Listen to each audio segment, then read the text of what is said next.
തെറ്റുണ്ടാകാതിരിക്കാൻ ഞങ്ങൾ ശ്രമിക്കും. തെറ്റിയാൽ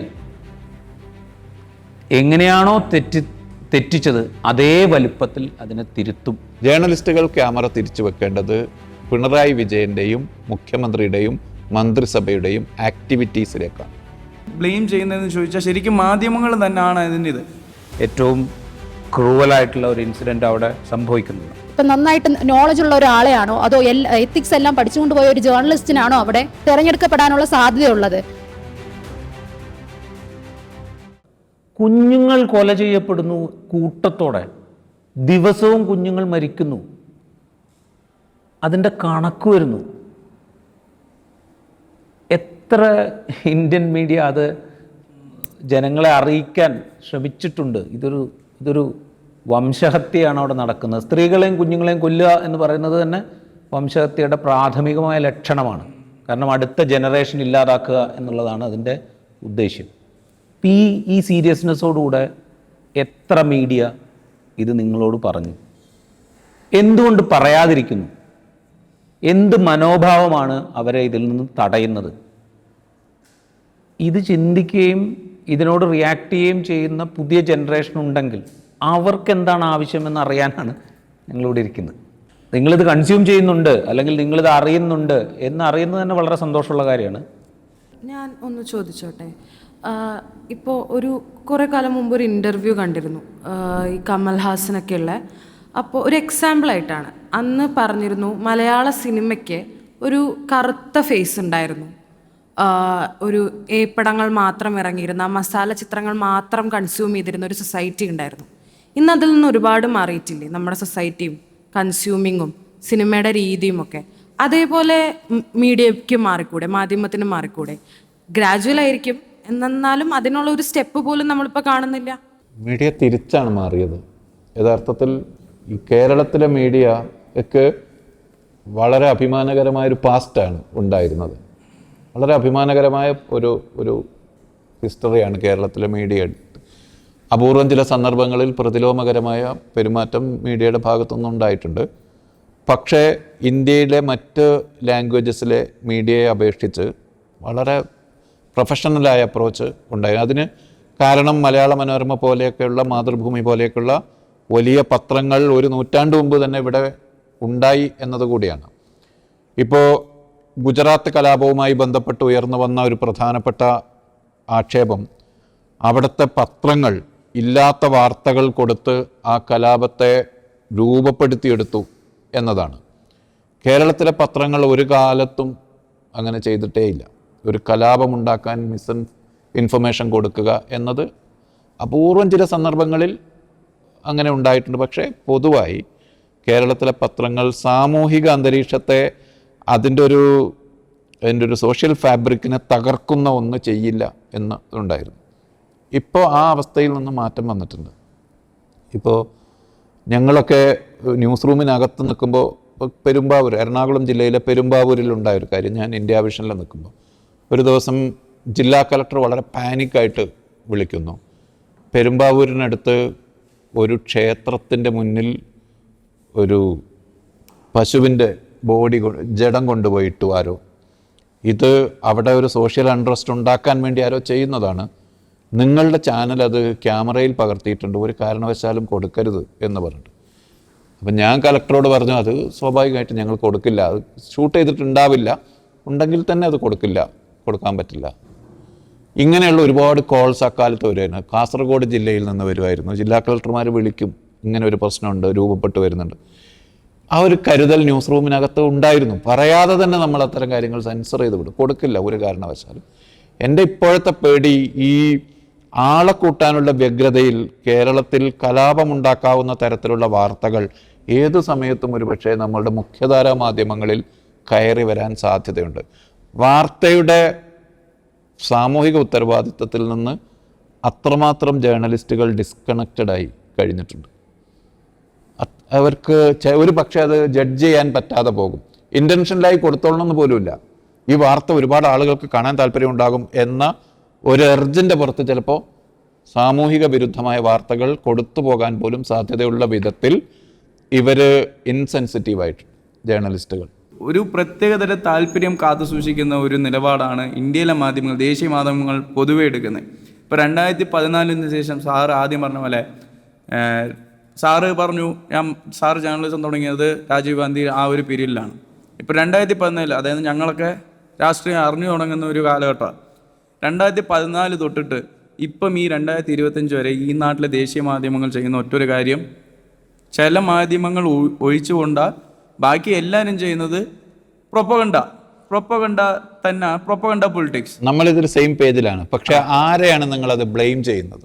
അതിന് ആരെയാണ് ബ്ലെയിം ചെയ്യുന്നതെന്ന് ചോദിച്ചാൽ ശരിക്കും മാധ്യമങ്ങൾ തന്നെയാണ് അതിൻ്റെ ഇത്. ഞാനൊരു കാര്യം പറയാം, മാധ്യമപ്രവർത്തകരും ആ ഒരു സ്ഥാപനങ്ങൾ തന്നെയാണ്.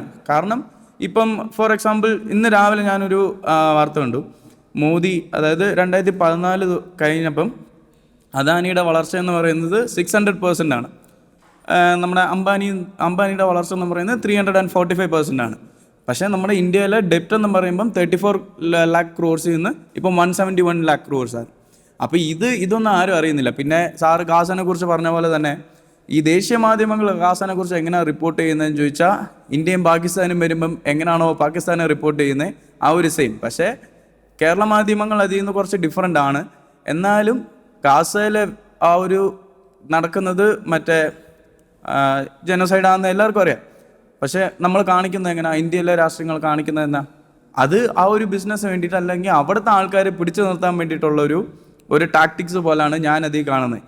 പിന്നെ അതേപോലെ തന്നെ വേറെ എല്ലാ കാര്യങ്ങളും നോക്കുമ്പോൾ ഇപ്പോൾ കേരളത്തിലെ ആണെങ്കിലും വ്യക്തമായ രാഷ്ട്രീയ നിലപാട് എല്ലാ ചാനലിനും ഉണ്ട്, എല്ലാ മീഡിയ ആങ്കേഴ്സിനും ഉണ്ട്. ഇപ്പോൾ 24 ഉണ്ട്, റിപ്പോർട്ടറിനാണെങ്കിലും ഉണ്ട്, ജനം ടി വിക്കാണെങ്കിലും ഉണ്ട്, ഏഷ്യാനെറ്റിലാണെങ്കിലും ഉണ്ട്. എല്ലാവർക്കും വ്യക്തമായ രാഷ്ട്രീയ നിലപാടുണ്ട്.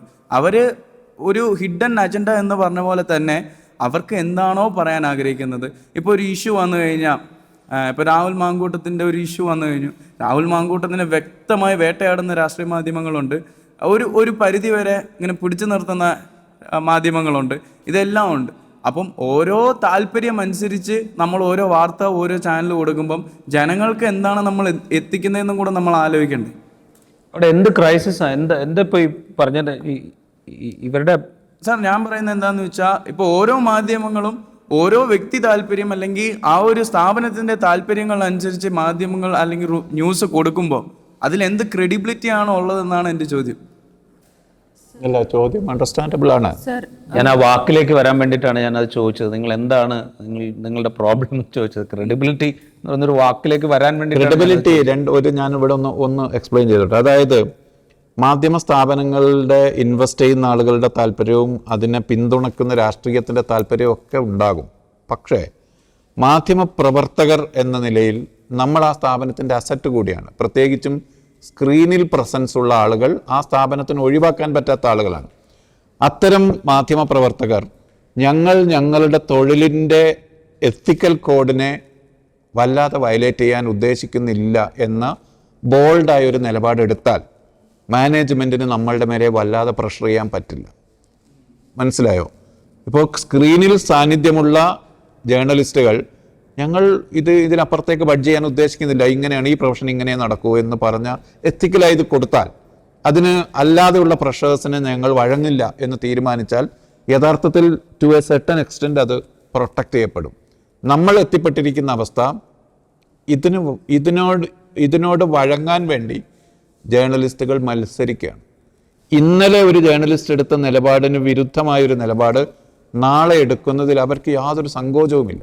അവിടെ പറഞ്ഞതുപോലെ ഞാൻ കണ്ടതാണ്. എനിക്ക് അത് എത്രത്തോളം ക്രെഡിബിൾ ആണ് എന്ന് പറയാൻ അറിയത്തില്ല. ഇപ്പോൾ നമ്മുടെ പ്രൈം മിനിസ്റ്റർ മോദി എപ്പോഴൊക്കെ പുറം നാടുകളിൽ സന്ദർശിച്ചിട്ടുണ്ടോ, മാസങ്ങൾക്ക് ശേഷം ഏത് രാജ്യമാണോ സന്ദർശിച്ചത് ആ രാജ്യത്ത് അദാനി ഗ്രൂപ്പിന് എന്തെങ്കിലും ഒരു പുതിയ പ്രൊജക്റ്റ് സ്റ്റാർട്ട് ചെയ്തിട്ടുണ്ടാവും. ഇത് അതേപോലെ തന്നെ കഴിഞ്ഞ ദിവസം നമ്മുടെ ഡൽഹിയിലെ AQI എയർ ക്വാളിറ്റി ഇൻഡെക്സ് അത് മാനിപ്പുലേറ്റ് ചെയ്തൊരു കേസ്. അതായത് ഗവൺമെൻറ് കാണിച്ച AQI കുറച്ച് മണിക്കൂറുകൾക്ക് ശേഷം എന്താണ് നടക്കുന്നതെന്ന് ലോക്കൽ മീഡിയ കവർ ചെയ്തപ്പോൾ AQI ഡിറ്റക്ട് ചെയ്യുന്ന മെഷീൻ്റെ അടുത്ത് അവർ വെള്ളം തളിക്കുകയാണ്, എയർ കുറച്ചുകൂടി പ്യൂരിഫൈ ചെയ്യാൻ. ഇനി മൂന്നാമതെന്ന് പറയുന്നത് കഴിഞ്ഞ ദിവസം റഷ്യൻ ഒഫീഷ്യൽസ് ഇൻക്ലൂഡിങ് പുടിൻ എന്താ പറയുക രാജ്യം സന്ദർശിച്ചപ്പോൾ BBC അങ്ങനെ ചില ന്യൂസ് ചാനലുകളെ ഒഴിവാക്കി അവർ സെലക്റ്റീവായി എടുത്ത വളരെ ഒരു 2-3 ന്യൂസ് ചാനൽ അല്ലെങ്കിൽ അതിൻ്റെ കറസ്പോണ്ടൻസിന് മാത്രം ഇൻ്റർവ്യൂ അദ്ദേഹം കൊടുത്തു.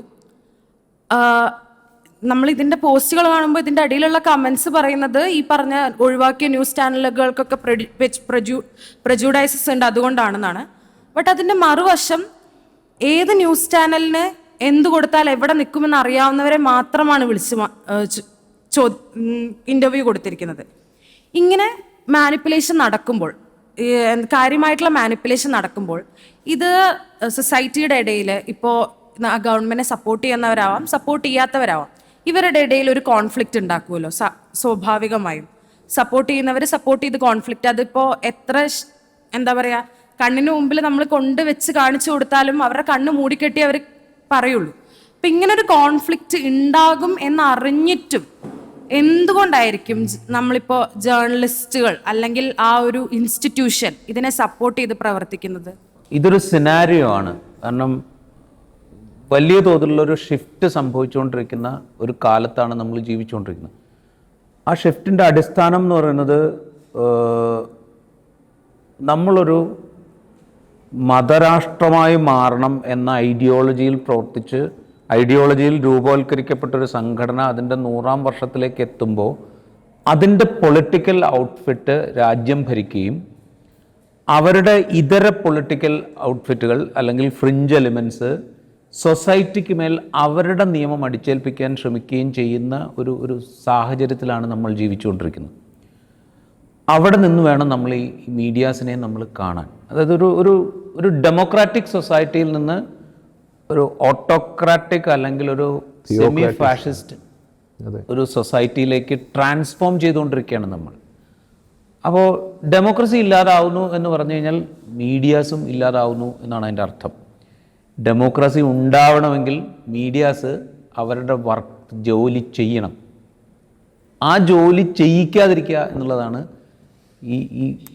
ഈ ഓട്ടോക്രാറ്റിക് അല്ലെങ്കിൽ അതോറിറ്റേറിയൻ എന്താ പറയുക റെഷീമിൻ്റെ ആദ്യത്തെ പണി. ആ പണി അവർ ഓൾറെഡി ചെയ്ത് കഴിഞ്ഞു. അതുകൊണ്ടാണ് മാധ്യമങ്ങളെ ഒരു ഭാഗത്ത് പ്രൊപ്പഗാൻഡ മെക്കാനിസം തടയാൻ ഇതൊരു സിസ്റ്റത്തിൻ്റെ പ്രശ്നമാണ്. ഇൻഡിവിജ്വൽ ജേർണലിസ്റ്റുകൾക്ക് തടയാനൊന്നും കഴിയില്ല. പക്ഷേ ഇതിൽ ഒരു ക്ലാരിറ്റി, ഇതിൻ്റെ ഒരു ഫുൾ പിക്ചർ കിട്ടണം. അതായത്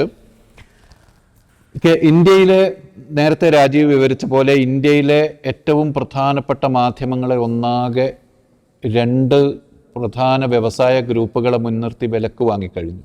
34 ചാനലുകളുണ്ടായിരുന്ന TV18 നെറ്റ്വർക്ക് ആദ്യം റിലയൻസ് പർച്ചേസ് ചെയ്തു. ഇന്ത്യയിൽ ഏറ്റവും ക്രെഡിബിൾ ആയ മാധ്യമ സ്ഥാപനമായിരുന്ന NDTVയെ അദാനി പർച്ചേസ് ചെയ്തു. ഇന്ത്യ ടുഡേ ഉൾപ്പെടെ, ഹിന്ദുസ്ഥാൻ ടൈംസ് ഉൾപ്പെടെ ഉള്ള എല്ലാ മാധ്യമങ്ങളുടെയും മേലെ വേറെ തരത്തിലുള്ള പ്രഷർ ഇട്ട് അവരെ സൈലൻ്റ് ആക്കി നിർത്തുന്നു.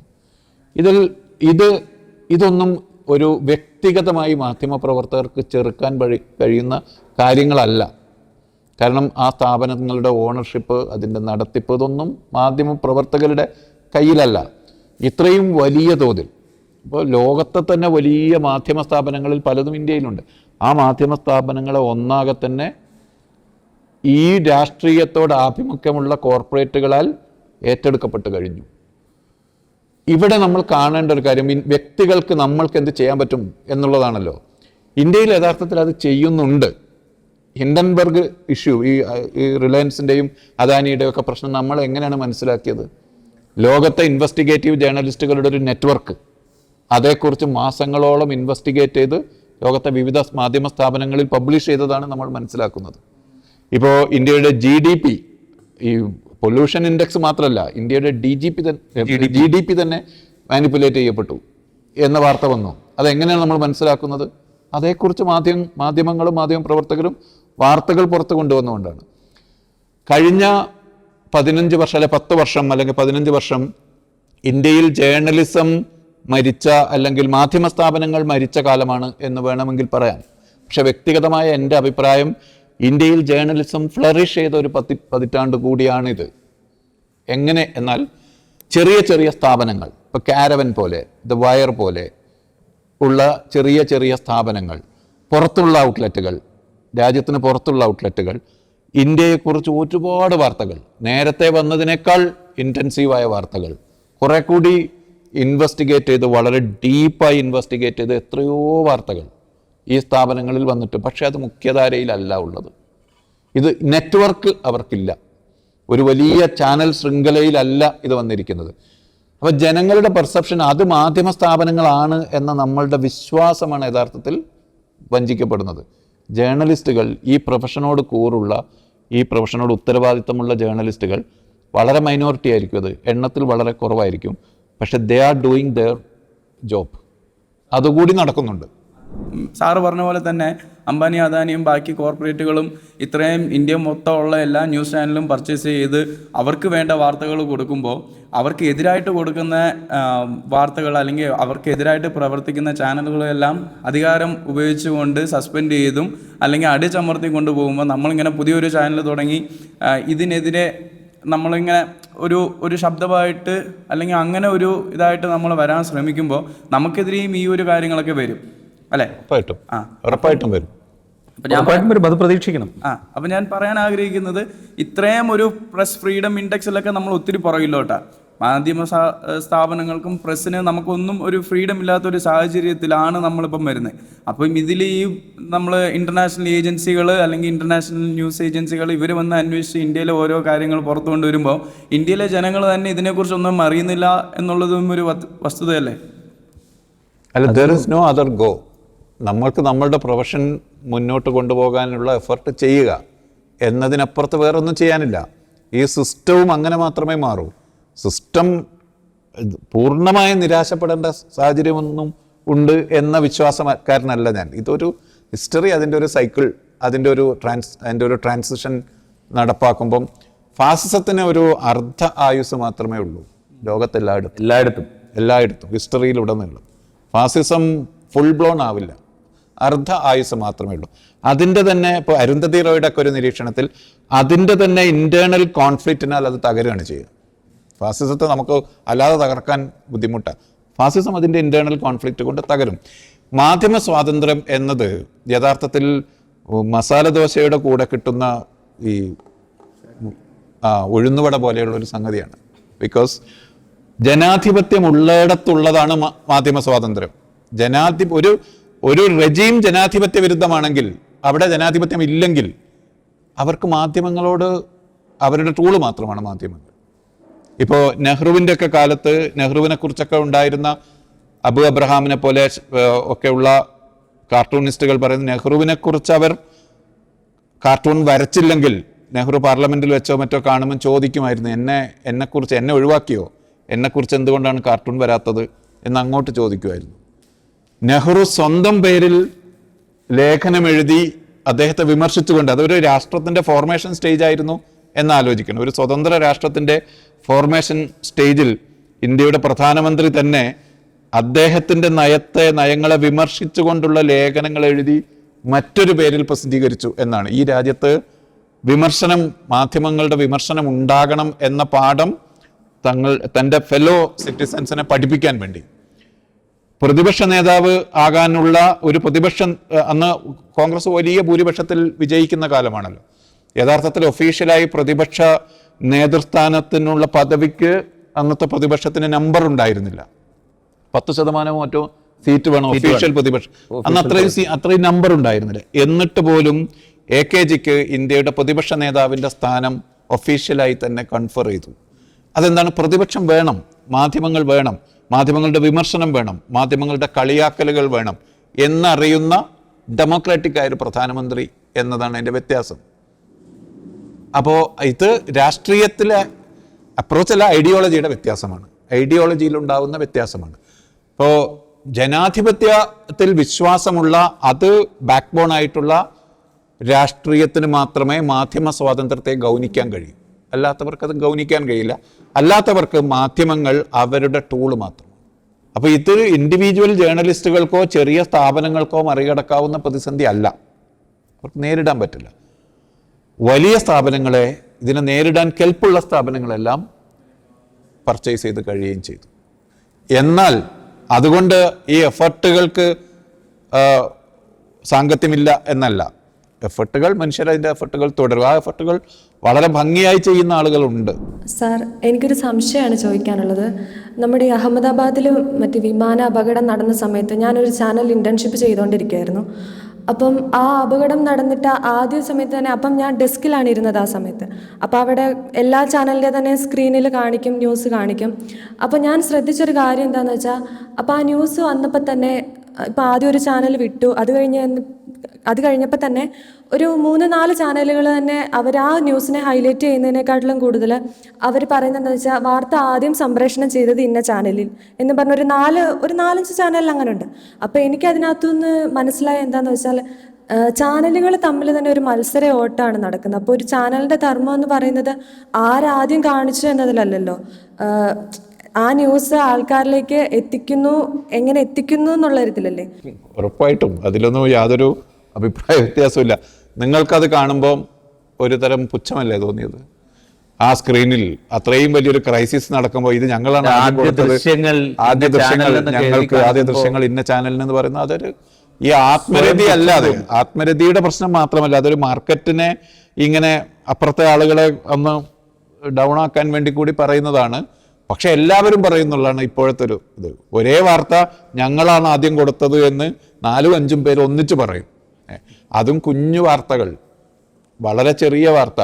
ഒരു 2 മിനിറ്റ് വെയിറ്റ് ചെയ്താൽ കുറെ കൂടി കൃത്യതയോടുകൂടി കൊടുക്കാവുന്ന വാർത്ത. ഇപ്പോൾ അന്ന് ഹേമ കമ്മിറ്റി റിപ്പോർട്ടിൻ്റെ ആദ്യ പേജ് വെച്ച് ഒരു റിപ്പോർട്ടർ വിളിച്ചു പറഞ്ഞത് ഓർമ്മയില്ലേ? കാരണം 1, 2, 10 തവണയല്ല ഇത് കാണുന്നത്, പല തവണ ഇതിങ്ങനെ ആവർത്തിച്ച് വന്നുകൊണ്ടിരിക്കുകയാണ്. മാത്രമല്ല ഇതിൽ വേറൊരു കാര്യം കൂടെ, ഈ ധർമ്മേന്ദ്രൻ മരിക്കുന്നതിന് മുമ്പ്, ധർമ്മേന്ദ്രൻ മരിച്ചു എന്ന് ബ്രേക്കിംഗ് ന്യൂസ് കൊടുത്ത മലയാളത്തിൽ ഒരുപാട് ചാനലുണ്ട്, നാഷണൽ ചാനലുകളും ഉണ്ട്.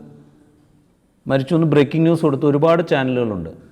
അതിനുശേഷം അങ്ങനെ അല്ല എന്ന് മനസ്സിലാക്കുമ്പോൾ ഞങ്ങൾക്ക് തെറ്റുപറ്റിയതാണ്, ഞങ്ങൾക്ക് ഒരു ഡിഫറൻസ് ഇല്ല, ഒരു ഞങ്ങൾക്ക് തെറ്റുപറ്റിപ്പോയി, അത് തിരുത്തുന്നു എന്ന് പറയാനുള്ളൊരു മര്യാദ പോലും ഈ ചാനലൊന്നും കാണിക്കുന്നു. ഒരു ഉദാഹരണം പറയാം. അത് ഉണ്ണി ബാലകൃഷ്ണനൊക്കെ വിശദീകരിച്ചിട്ടുള്ള ഒരു കാര്യമാണ്. CNN IBN അതിൻ്റെ ആദ്യത്തെ ദിവസം, ചാനൽ ലോഞ്ച് ചെയ്ത ദിവസമാണ് നമ്മുടെ പ്രസിഡൻ്റായിരുന്ന KR നാരായണൻ മരിക്കുന്നത്. മലയാളം ചാനലുകൾ ഉൾപ്പെടെ വാർത്ത കൊടുത്തു, CNN IBNും വാർത്ത കൊടുത്തു. യഥാർത്ഥത്തിൽ പ്രസിഡന്റ് നാരായണൻ മരിച്ചിരുന്നു. ഇതിലൊരു പ്രശ്നം, ഇന്ത്യയുടെ രാഷ്ട്രപതിയായിരുന്ന ഒരാൾ മരിക്കുമ്പോൾ അതിന് ഒഫീഷ്യലായൊരു ഡിക്ലറേഷൻ വരാനുണ്ട്. ഡിഫൻസ് ഹോസ്പിറ്റലിലാണ് അദ്ദേഹം ചികിത്സയിലായിരുന്നത്. അപ്പോൾ ഇന്ത്യയുടെ ഡിഫൻസ് സംവിധാനത്തിൽ നിന്നൊക്കെ ഉള്ള ഒരു ക്ലിയറൻസിന് ശേഷമാണ് അത് ഒഫീഷ്യലി പറയുക. ആ ഡിലേ മാത്രമേ ഉണ്ടായുള്ളൂ. യഥാർത്ഥത്തിൽ ഡോക്ടർമാർ അദ്ദേഹം മരിച്ചത് ജേർണലിസ്റ്റുകളോട് പറഞ്ഞതാണ്. പക്ഷെ വാർത്ത കൊടുക്കുകയും ഉടനെ തന്നെ സർക്കാരിൻ്റെ ഡിഫൻസ് ഡിപ്പാർട്ട്മെൻറ്റിൽ നിന്ന് ആണ് ആശുപത്രി അവരായതുകൊണ്ട് നിഷേധം വന്നു, മരിച്ചിട്ടില്ല എന്ന് പറഞ്ഞു. ഞങ്ങളിവിടെ എല്ലാവരും കൊടുത്തു, ഏഷ്യാനെറ്റും ഇന്ത്യ വിഷനും ഒക്കെ കൊടുത്തു, CNN IBNും കൊടുത്തു. CNN IBNൻ്റെ ഫസ്റ്റ് വാർത്തയാണ് അന്ന് ആലോചിക്കുന്നത്. ഒരു ചാനൽ ലോഞ്ച് ചെയ്തിട്ട് ആദ്യത്തെ വാർത്ത തെറ്റിപ്പോകുന്നു, അതും ഇന്ത്യയുടെ രാഷ്ട്രപതി മരിച്ചു എന്ന് തെറ്റായ വാർത്ത കൊടുക്കുകയാണ്. അപ്പോൾ രാജീവ് സർദേശായി നേരെ എഴുന്നേറ്റ് വന്നിരുന്ന് സോറി പറഞ്ഞു, ജനങ്ങളോട് ആകെ സോറി പറഞ്ഞു. ഇന്ത്യ വിഷനിൽ നികേഷ് എഴുന്നേറ്റിരുന്നിട്ട് ഈ കേരളത്തിൻ്റെ ഇത്രയും ആദരണീയനായ ഒരു വിശ്വപൗരനായ ഒരു മലയാളിയുടെ ഇതിൽ ഞങ്ങൾക്ക് തെറ്റുപറ്റി, ക്ഷമ പറഞ്ഞു. എല്ലാ ചാനലിൻ്റെ പത്രാധിപന്മാരും അവിടെ നേരിട്ട് അപ്പിയർ ചെയ്ത് തിരുത്തി പറഞ്ഞു. പക്ഷേ ഇവിടെ അത് സംഭവിക്കുന്നില്ല. ഇപ്പം തെറ്റ് കൊടുക്കുക എന്നത് സ്വാഭാവികമായൊരു കാര്യമായി മാറിക്കഴിഞ്ഞു. അത് തിരുത്തേണ്ട ഒന്നല്ല. സാർ, അതേപോലെ തന്നെ ദിലീപിൻ്റെ കേസിൽ വിധി വന്നു കഴിഞ്ഞപ്പോഴത്തേനും ദിലീപ് വീട്ടിൽ പോയിട്ടുള്ള കുറച്ച് രംഗങ്ങൾ ന്യൂസിനകത്തൊക്കെ വന്നിട്ടുണ്ടായിരുന്നു. അതായത് കാവ്യമാധവൻ്റെ അടുത്ത് പോയിട്ട് ഇങ്ങനെ കെട്ടിപ്പിടിക്കുന്ന ആ ഒരു സീനൊക്കെ വന്നിട്ടുണ്ടായിരുന്നു. അപ്പോൾ ഇവർ ഇത് എവിടെ നിന്നാണ് ഷൂട്ട് ചെയ്യുന്നതെന്ന് വെച്ചാൽ ഏതോ ഒരു ബിൽഡിങ്ങിൻ്റെ മുകളിൽ നിന്നെങ്ങാണ്ടാണ് ഇത് ഷൂട്ട് ചെയ്യുന്നത്. അപ്പം ഈ ന്യൂസ് തന്നെ ഇൻസ്റ്റഗ്രാമിൽ ഈ ന്യൂസ് ചാനലിൻ്റെ തന്നെ ഇതിൽ വന്നപ്പോഴത്തേനും കുറേ കമൻറ്റ്സ് ഞാൻ കണ്ടായിരുന്നു. അപ്പോൾ ആ ഒരു കമൻറ്റ്സ് കാണുമ്പോഴത്തേനും നമുക്ക് ഒരു ജേർണലിസം പഠിക്കുന്ന ഒരു സ്റ്റുഡൻ്റ് എന്ന നിലയിൽ തന്നെ എനിക്ക് തന്നെ കണ്ടപ്പോൾ എന്തോ ഒരു ഇതായി.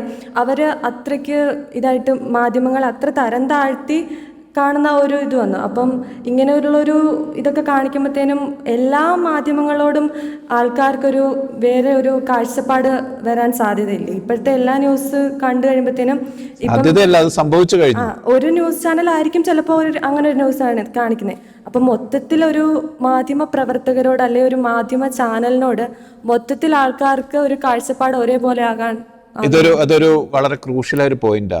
ഇപ്പോൾ ഒരു രാഷ്ട്രീയ പാർട്ടി, രാഹുൽ മാങ്കൂട്ടം ഒരു പ്രൊഡേറ്ററാണ്, അദ്ദേഹം ഒരു സെക്ഷുവൽ പ്രൊഡേറ്ററാണ് എന്ന് തെളിയുന്ന വിധത്തിലുള്ള വസ്തുതകൾ പുറത്തു വരുന്നു എന്ന് വിചാരിക്കുക. അതിൻ്റെ ബ്ലെയിം പോകുന്നത് രാഹുൽ മാങ്കൂട്ടത്തിലേക്കും അദ്ദേഹത്തിൻ്റെ പാർട്ടിയിലേക്കും മാത്രമാണ്, കോൺഗ്രസിലേക്ക്. CPIM നിന്ന് ഇതുപോലൊരു കേസുണ്ടായി എന്ന് വെച്ചോ, അതല്ലെങ്കിൽ മറ്റൊരു കേസുണ്ടായി, ഒരു അഴിമതി നടന്നു, അതല്ലെങ്കിൽ ശബരിമല പ്രശ്നം ഉണ്ടായി, അതിൻ്റെ ബ്ലെയിം പോകുന്നത്, അതിന് സഫർ ചെയ്യേണ്ടി വരുന്നത്, അതിന് ജനങ്ങളോട് ഉത്തരം പറയേണ്ടി വരുന്നത് ആ വ്യക്തിയും അയാളുടെ പാർട്ടിയുമാണ്. മാധ്യമങ്ങളുടെ കാര്യത്തിൽ സംഭവിക്കുന്നത്, ലോകത്ത് ഏത് മാധ്യമ പ്രവർത്തകൻ എന്ത് ചെയ്താലും ഈ പ്രൊഫഷനിൽ നിൽക്കുന്ന എല്ലാവരും ഉത്തരം പറയണം എന്നൊരു സ്ഥിതിയുണ്ട്. ഇതിപ്പോൾ ഈ കൊടുത്ത ചാനലിൻ്റെ റിപ്പോർട്ടറാണ്, ആ ചാനലിൻ്റെ പ്രശ്നമാണ് എന്ന് ജനം അങ്ങനെ ഐഡന്റിഫൈ ചെയ്യില്ല. മാധ്യമങ്ങൾ എന്നേ കാണും. അതൊരു മാധ്യമങ്ങളുടെ പ്രശ്നം തന്നെ, ഇതൊരു റിഫ്ലക്റ്റഡ് ഇമേജ് ആണ്.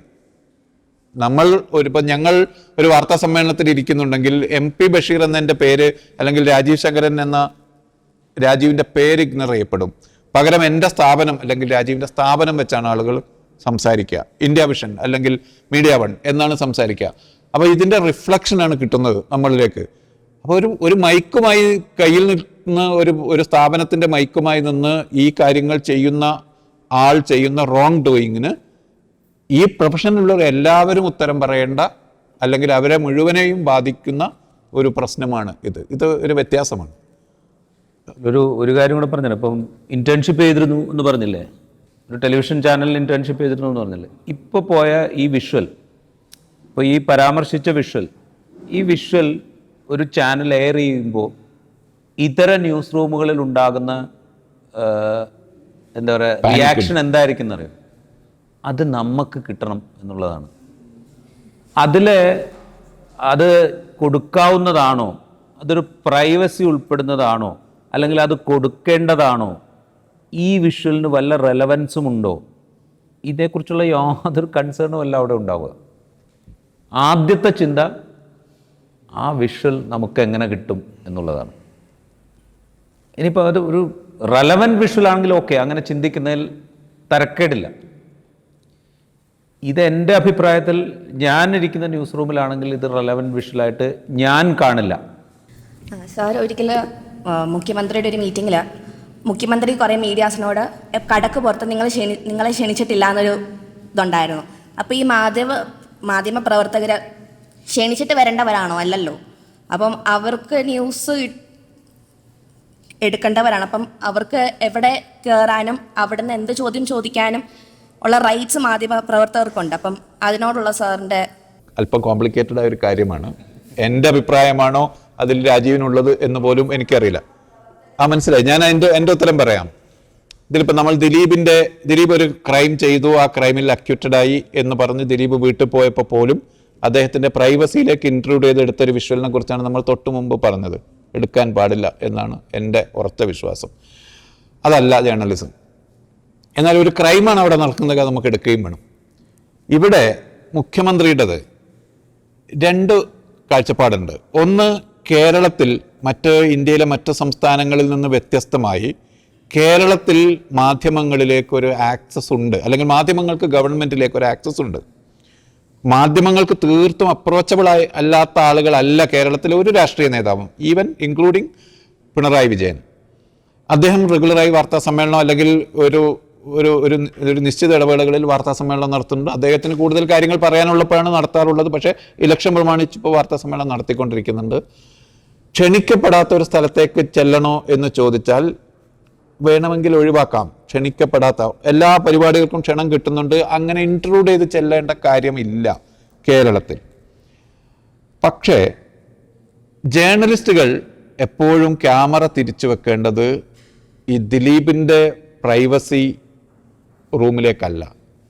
ജേർണലിസ്റ്റുകൾ ക്യാമറ തിരിച്ചു വെക്കേണ്ടത് പിണറായി വിജയൻ്റെയും മുഖ്യമന്ത്രിയുടെയും മന്ത്രിസഭയുടെയും ആക്ടിവിറ്റീസിലേക്കാണ്. എല്ലാ സമയത്തും. ഒരാൾ ഒരു പൊതുപ്രവർത്തകൻ, അയാൾ ഗവൺമെൻറ്റുമായി ബന്ധപ്പെട്ട് നമ്മൾ ഇലക്ട് ചെയ്ത് അദ്ദേഹത്തെ അവരെ ഏൽപ്പിച്ച ഒരു കാര്യം ചെയ്യുന്നതിനിടയിൽ ക്യാമറ അങ്ങോട്ട് തിരിച്ചു വച്ചു എന്നതുകൊണ്ട്, അല്പമൊന്ന് ഇൻട്രൂഡ് ചെയ്തു എന്നതുകൊണ്ട് കുറ്റമൊന്നുമില്ല എന്ന് വിശ്വസിക്കുന്ന ആളാണ് ഞാൻ. ജേർണലിസ്റ്റുകളുടെ പണി അത് തന്നെയാണ്. അതേസമയം വളരെ ട്രിവിയലായ കാര്യങ്ങൾ പുൾ ഔട്ട് ചെയ്യാൻ വേണ്ടിയാണ് ഈ പോകുന്നത് എന്നതാണ് ഇതിലെ പ്രശ്നം. മനസ്സിലായില്ലേ? വെറുതെ ഒരു കോൺഫ്ലിക്റ്റ് ഉണ്ടാക്കാൻ വേണ്ടി പോവുക, അതിൽ ഔചിത്യബോധമില്ലാതിരിക്കുക, ഈസിലി ആക്സസിബിളായ ആളുകളുടെ അടുത്ത് ആവർത്തിച്ച് ഇങ്ങനെ മൂക്കിന് തട്ടുന്ന വിധത്തിൽ മൈക്ക് വെക്കുക, അതിൻ്റെ ആവശ്യമില്ല എന്നാണ് എനിക്കതിലുള്ള തോന്നൽ. ഇതിലൊരു എന്താ പറയുക, ഒരു അല്പം കോമൺ സെൻസ് അപ്ലൈ ചെയ്യണം എന്നതാണ് അതിലെ പ്രശ്നം. കടക്ക് പുറത്ത് എന്ന് ജേർണലിസ്റ്റുകളോട് പറയാൻ ഒരു ഭരണാധികാരിക്കും അവകാശമില്ല. കാരണം അവരുടെ മുന്നിൽ, ക്യാമറകളുടെ മുന്നിൽ, മീഡിയയുടെ മുന്നിൽ തന്നെ നടപ്പാക്കപ്പെടേണ്ട ഒരു കാര്യമാണ് ഗവേണൻസ്. അവരുടെ സ്ക്രൂട്ടിനിക്ക് വിധേയമാകണം. പക്ഷേ അനാവശ്യമായ സ്ഥലത്തേക്ക്, ഒരു കാര്യവുമില്ലാത്ത സ്ഥലത്തേക്ക് ആവർത്തിച്ച് ട്രിവിയലായ ആവശ്യങ്ങൾക്ക് വേണ്ടി കടന്നു ചെല്ലേണ്ട ഉത്തരവാദിത്വം മാധ്യമങ്ങൾക്കുമില്ല. ഇതാണ് ഇതല്പം കോംപ്ലിക്കേറ്റഡ് ആണ് എന്ന് ഞാൻ പറഞ്ഞത്. രാജീവിൻ്റെ അതിലുള്ള അഭിപ്രായങ്ങൾ കേട്ട ഒരു ഔചിത്യം എന്ന് പറയുന്നൊരു പരിപാടിയുണ്ട്. അതില്ലാതാവുമ്പോഴാണ് ആളുകൾ ഇറിറ്റേറ്റഡ് ആവുക. യഥാർത്ഥത്തിൽ നിങ്ങളൊന്ന് ആലോചിച്ച് നോക്കുക. ഒരാൾ രാവിലെ ട്രിവാൻഡ്രത്തുനിന്ന് മീഡിയയോട് സംസാരിക്കുന്നു. അതേ ആൾ 1 മണിക്കൂർ സഞ്ചരിച്ച് കൊല്ലത്തെത്തുമ്പോൾ വീണ്ടും ആളുകൾ മൈക്കുമായിട്ട് ചെല്ലുന്നു. അതേ ആൾ ഒരു 2 മണിക്കൂർ കഴിഞ്ഞ് എറണാകുളത്ത് വരുമ്പോൾ ഇതേ ആളുകൾ വീണ്ടും മൈക്കുമായിട്ട് ചെല്ലുന്നു. 4-ാം തവണ ചെല്ലുമ്പോൾ വേറെ പണിയൊന്നുമില്ല ചങ്ങായിമാരെന്ന് ചോദിക്കും, ഇല്ലേ? ഇതൊരു പ്രശ്നമാണ്. ഒത്തിരി ഈ കടക്ക് പുറത്ത് എന്ന പ്രയോഗത്തോട് അന്നും ഇന്നും എനിക്ക് എതിർപ്പാണ്. കാരണം ആരോടും നമ്മൾ കടക്ക് പുറത്ത് എന്ന് പറയാൻ പാടില്ല, ആരോടും പറയാൻ പാടില്ല. ഇത് മാധ്യമങ്ങളോട് മാത്രമല്ല, അങ്ങനെ പറയുന്നതിൽ ഒരു ഏകാധിപത്യ മനോഭാവമുണ്ട്. ആ മനോഭാവത്തോടാണ് എനിക്ക് വിയോജിപ്പ്. എന്നാൽ ആ മീഡിയ അന്ന് കാണിച്ച ആക്ടിവിറ്റീസിനോടും എനിക്ക് വിയോജിപ്പുണ്ട്. കാരണം വെച്ചാൽ അവിടെ ഒരു ഒഫീഷ്യൽ മീറ്റിംഗ് നടക്കാൻ പോകുന്നേ ഉള്ളൂ, വേറൊന്നും അവിടെ സംഭവിക്കുന്നില്ല. കേരളത്തിലെ പൊതുപ്രവർത്തകർ ഇന്നാക്സസിബിൾ അല്ല, ആരും ഇന്നാക്സസിബിൾ അല്ല. ഇപ്പൊ തമിഴ്നാട്ടിൽ പോയിട്ട് ഇത് ചെയ്യാൻ പറ്റുമോ? ഇല്ല. മുഖ്യമന്ത്രി ആവുന്നതിന് പ്രധാനമന്ത്രിയുടെ അടുത്ത് ചെയ്യാൻ പറ്റുമോ? ഇല്ല. വേറൊരു മുഖ്യമന്ത്രിയുടെ അടുത്തും ചെയ്യാൻ പറ്റില്ല. ഒരു ഉദാഹരണം കൂടെ ഞാൻ പറഞ്ഞാൽ, മുഖ്യമന്ത്രി ആകുന്നതിന് മുമ്പ് പിണറായി വിജയനെ നിങ്ങൾ ഫോണിൽ വിളിക്കുകയാണെന്ന് വിചാരിക്കും, നിങ്ങൾ ആരും ആയിക്കൊള്ളട്ടെ, അദ്ദേഹത്തിൻ്റെ ഫോൺ എൻഗേജ്ഡോ അല്ലെങ്കിൽ അദ്ദേഹം എടുക്കാതിരിക്കുകയോ ചെയ്യുകയാണെങ്കിൽ അദ്ദേഹം നിശ്ചയമായും തിരിച്ചു വിളിക്കുമായിരുന്നു. എനിക്ക് അനുഭവമുണ്ട്. നിശ്ചയമായും തിരിച്ചു വിളിക്കുമായിരുന്നു. അദ്ദേഹം തന്നെ വിളിക്കും. അതാണ് എൻ്റെ തമാശ. അദ്ദേഹത്തിൻ്റെ പ്രൈവറ്റ് സെക്രട്ടറി അല്ല വിളിക്കുന്നത്, അദ്ദേഹത്തിൻ്റെ ശബ്ദമായിരിക്കും നമ്മൾ കേൾക്കുക. അത്രയും ആക്സസിബിൾ ആയിരുന്നു. യഥാർത്ഥത്തിൽ ചെയ്യേണ്ടത് ഈ സർക്കാരിൻ്റെ, അത് ഏത് സർക്കാരാണെങ്കിലും, ഈ സർക്കാർ എന്ന് പറയുമ്പോൾ നിലവിലുള്ള സർക്കാർ എന്ന് വിചാരിക്കേണ്ട ഏത് സർക്കാരാണെങ്കിലും അതിൻ്റെ ഗവേണൻസ് സംബന്ധിച്ച് വളരെ ക്ലോസ് ആയി സ്ക്രൂട്ടിനൈസ് ചെയ്യുക എന്ന പണിയാണ് നമ്മൾ ചെയ്യേണ്ടത്. ആ പണി ചെയ്യൽ മാത്രമാണ് ജേർണലിസം എന്ന് വിശ്വസിക്കുന്ന ആളാണ് ഞാൻ. അപ്പോൾ ഇതിലൊരു നല്ല ഡിഫറൻസ് ഉണ്ട്. അതായത് ഒരാളുടെ പേഴ്സണലായ കാര്യത്തിലേക്ക് ക്യാമറ തിരിച്ചു വെക്കുന്നതും സർക്കാരിൻ്റെ മറച്ചു പിടിക്കാൻ ആഗ്രഹിക്കുന്ന കാര്യങ്ങളിലേക്ക് ക്യാമറ തിരിച്ചു പിടിക്കുന്നതും തമ്മിൽ വ്യത്യാസമുണ്ട്. രണ്ടാമത്തേതാണ് ജേർണലിസം. ജോർജ് ഓർവെലിൻ്റെ വിഖ്യാതമായ ഡെഫിനിഷനുണ്ട് ജേർണലിസത്തിൽ, നിങ്ങൾ പഠിക്കുന്നുണ്ടാകും. Journalism is printing something someone doesn't want printed, everything else is PR എന്നാണ്. പുതിയ ജനറേഷനെ കുറിച്ച് ഞങ്ങളെപ്പോലുള്ള മനുഷ്യന്മാർക്കൊക്കെയുള്ള തെറ്റിദ്ധാരണകൾ എന്ന് വെച്ച് കഴിഞ്ഞാൽ, നിങ്ങൾ അപ്പോളിറ്റിക്കലാണ്, നിങ്ങൾ സൊസൈറ്റിയെ കാണുന്നവരല്ല, സൊസൈറ്റിയുള്ള ചലനങ്ങൾ അറിയാൻ ശ്രമിക്കുന്നവരല്ല എന്നൊക്കെയുള്ള മുൻവിധികളുണ്ട്. ആ മുൻവിധികളെയൊക്കെ നിങ്ങൾ ഒരു പരിധി വരെ ഇല്ലാതാക്കിയിട്ടുണ്ട് എന്ന് പറയുന്നതിലും സന്തോഷമുണ്ട്. അപ്പോൾ ജോയിൻ ദ സ്റ്റോറി ഒരു ചെറിയ പ്ലാറ്റ്ഫോമായിട്ട് നിങ്ങൾ ഈ പറയുന്ന നമ്മൾ ഈ ഡിസ്കസ് ചെയ്ത വലിയ ഫ്രെയിമിലായിരിക്കില്ല ജോയിൻ ദ സ്റ്റോറി തുടങ്ങുക. ജോയിൻ ദ സ്റ്റോറി ഒരു ചെറിയ പ്ലാറ്റ്ഫോമായിട്ട് തുടങ്ങി ക്രെഡിബിൾ പ്ലാറ്റ്ഫോമായി വളരാൻ ശ്രമിച്ച് കുറച്ച് പിൽക്കാലത്ത് ഒരു ഓവർ എ പീരീഡ്, 1, 2, 3 വർഷം കൊണ്ട് കുറച്ച് വലുതാകാൻ ആഗ്രഹിക്കുന്ന ഒരു പ്ലാറ്റ്ഫോമാണ്. അവിടെ ഇനീഷ്യലി ബഷീർ പറഞ്ഞ പോലെ തന്നെ ജേർണലിസ്റ്റുകൾ കണ്ടൻറ്റിൻ്റെ കാര്യത്തിൽ തീരുമാനമെടുക്കുന്ന ഒരു സ്ഥാപനമായി അത് നിലനിൽക്കണം. അങ്ങനെ നിലനിൽക്കുന്ന വിധത്തിൽ അതിനെ ഡിസൈൻ ചെയ്യാൻ വേണ്ടിയിട്ടാണ് ഞങ്ങൾ ശ്രമിക്കുന്നത്. അപ്പോൾ അതിൽ ഈ ചെറുപ്പക്കാരുടെ വരുന്ന തലമുറകളുടെ, നിങ്ങൾ ജെൻസിയാണ്, അപ്പോൾ ജെൻസിക്ക് എന്താണ് പറയാനുള്ളത്, നിങ്ങൾക്ക് ഇത്രയൊക്കെ ആവശ്യമുണ്ടെന്ന് ഞങ്ങൾക്ക് മനസ്സിലാവുന്നു. അപ്പോൾ ആ നിലയ്ക്ക് നിങ്ങൾ ഞങ്ങളെ സപ്പോർട്ട് ചെയ്യും എന്ന് ഞങ്ങൾ പ്രതീക്ഷിക്കുകയും ചെയ്യുന്നു. ഞങ്ങൾ വലിയ മാജിക്കൊന്നും നിങ്ങളുടെ മുമ്പിലേക്ക് തരാൻ ഉദ്ദേശിക്കുന്നില്ല, കഴിയുകയുമില്ല. കാരണം വെച്ച് കഴിഞ്ഞാൽ അതിനുള്ള ത്രാണി ഞങ്ങൾക്കില്ല. എന്ന് വെച്ചാൽ നമ്മളിപ്പോൾ ഈ ഒരു 24/7 ന്യൂസ് ചാനൽ നടത്താൻ 80 കോടിയോ അല്ലെങ്കിൽ 100 കോടിയോ നിക്ഷേപിക്കാവുന്ന ഒരവസ്ഥയിലൊന്നുമല്ല ഞങ്ങളുള്ളത്. പക്ഷേ ഞങ്ങൾ ചെയ്യുന്നത് വൃത്തിയായും കൃത്യമായും ചെയ്യും. അതിൽ തെറ്റുണ്ടാകാതിരിക്കാൻ ഞങ്ങൾ ശ്രമിക്കും. തെറ്റിയാൽ എങ്ങനെയാണോ തെറ്റിച്ചത് അതേ വലുപ്പത്തിൽ അതിനെ തിരുത്തും എന്ന് മാത്രമേ ഞങ്ങൾക്ക് പറയാൻ പറ്റൂ. അതിൽ ഞങ്ങൾ ഉറപ്പിച്ച് പറയാം. തെറ്റുണ്ടാകാതിരിക്കാൻ പരമാവധി ശ്രമിക്കും. തെറ്റിയാൽ വലുപ്പത്തിൽ തന്നെ തിരുത്തും. ഇങ്ങനെ ചില പോളിസികളുടെ അടിസ്ഥാനത്തിലുള്ള ഒരു ചെറിയ പ്ലാറ്റ്ഫോം